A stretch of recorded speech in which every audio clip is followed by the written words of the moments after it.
ত্রয়োদশ জাতীয় সংসদ নির্বাচন সন্নিকটে, আর উপলক্ষে সারা দেশের আসন সমূহ নিয়ে আমাদের বিশেষ আয়োজন আমার আসন। দর্শক, আমার আসন প্রোগ্রামে আজ আপনাদের জন্য থাকছে রংপুর ৬, আর আপনাদের সাথে আছে আমি শুভ ইসলাম।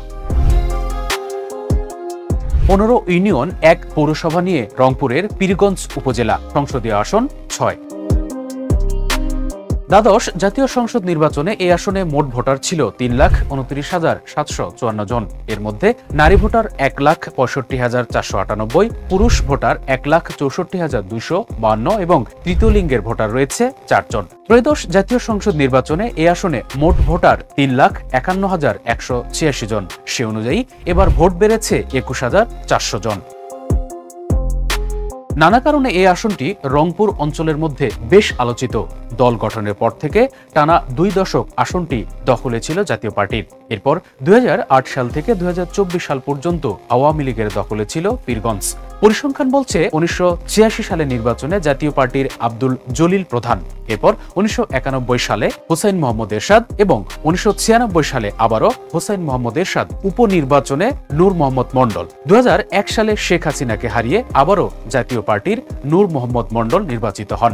২০০৮ সালে বিএনপির নূর মোহাম্মদ মণ্ডলকে হারিয়ে শেখ হাসিনা আবারও আসনটি পুনরুদ্ধার করেন। ২০১৪ সালে শেখ হাসিনা উপনির্বাচনে বিনা প্রতিদ্বন্দ্বিতায় শিরিন শারমিন চৌধুরী এবং ২০১৮ এবং ২০২৪ সালে আবারও শিরিন শারমিন চৌধুরী সংসদ সদস্য নির্বাচিত হন।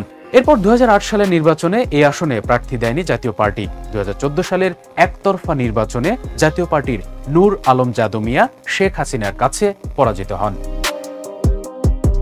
রংপুর ৬ আসনে বিএনপির মনোনীত প্রার্থী জেলা আহ্বায়ক সাইফুল ইসলাম এবং জামাত ইসলামী তাদের প্রার্থী হিসেবে সহকারী অধ্যাপক মাওলানা নুরুল আমিনের নাম ঘোষণা করেছে।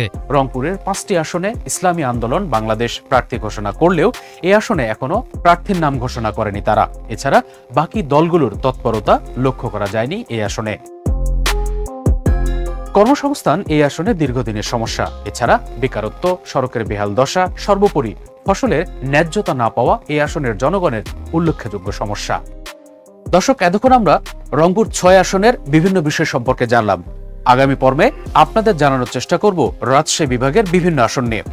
রাজশাহীর বিভিন্ন আসনের যে কোনো ধরনের সমস্যা বা দুর্ভোগ আমাদের জানাতে পারেন কমেন্ট বক্সে। সেই সমস্ত কমেন্টস আমরা আমার আসন প্রোগ্রামের মাধ্যমে আপনাদের সামনে তুলে ধরার চেষ্টা করব। দর্শক, ভালো থাকবেন, সুস্থ থাকবেন। আল্লাহ হাফেজ।